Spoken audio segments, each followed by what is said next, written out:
EVM हटाओ और ballot paper वापस लाओ के नारे के साथ ईवीएम के खिलाफ सड़कों पर और कानूनी तौर पर मुहिम चलाई गई। इस मुतालबे के साथ कि इंतखाबात में ईवीएम के इस्तेमाल को बंद कर दिया जाए। राजा की आत्मा ईवीएम में है। ईवीएम के बिना नरेंद्र मोदी चुनाव नहीं जीत सकता है। लेकिन हाल ही में सुप्रीम कोर्ट ने ईवीएम पर इर्रेगुलरिटीज के इल्जाम वाली अर्जी पर गौर करने से इनकार कर दिया।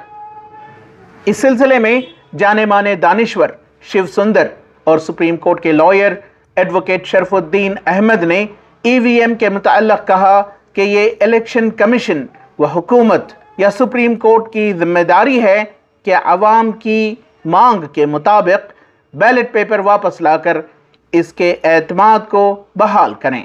हम लोग ये बात जानते हैं कि गुज़िश्ता लोकसभा इंतखाबात में क्या हुआ।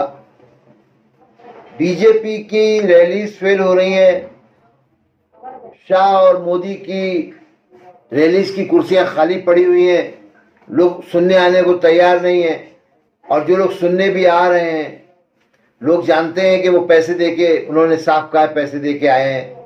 आप सब जानते हैं कि ईवीएम मशीन्स पे किस कदर बातें कहानियां सामने आ चुकी हैं, डेटा सामने आ चुके हैं।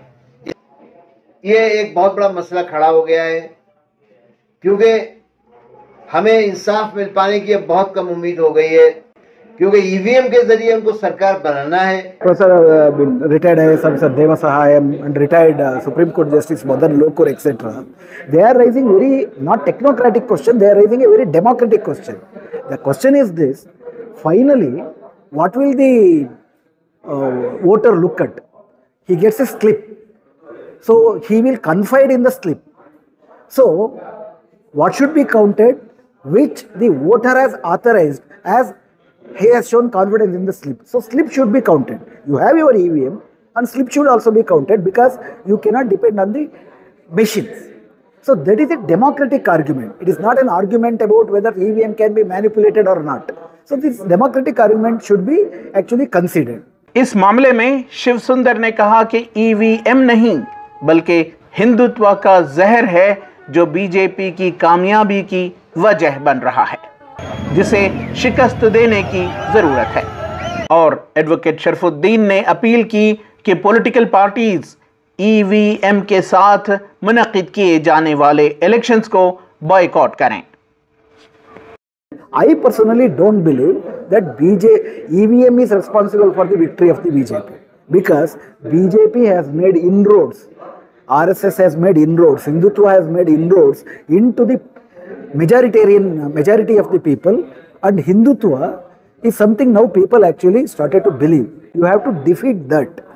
So, considering EVM is the problem, is a very shortcut to this answer.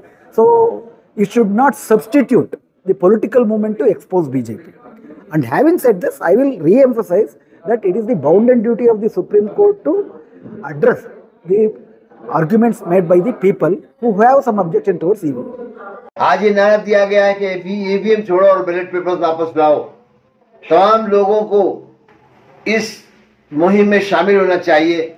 हमारी ये अपील होगी तमाम सियासी जमातों से कि सिर्फ बीजेपी को ही इलेक्शन लड़ने दिया जाए और सारी सियासी जमातें और उम्मीदवार इलेक्शन का बायकॉट करना शुरू करें। ईटीवी भारत के लिए बेंगलोर से रफीक जब्बार की रिपोर्ट।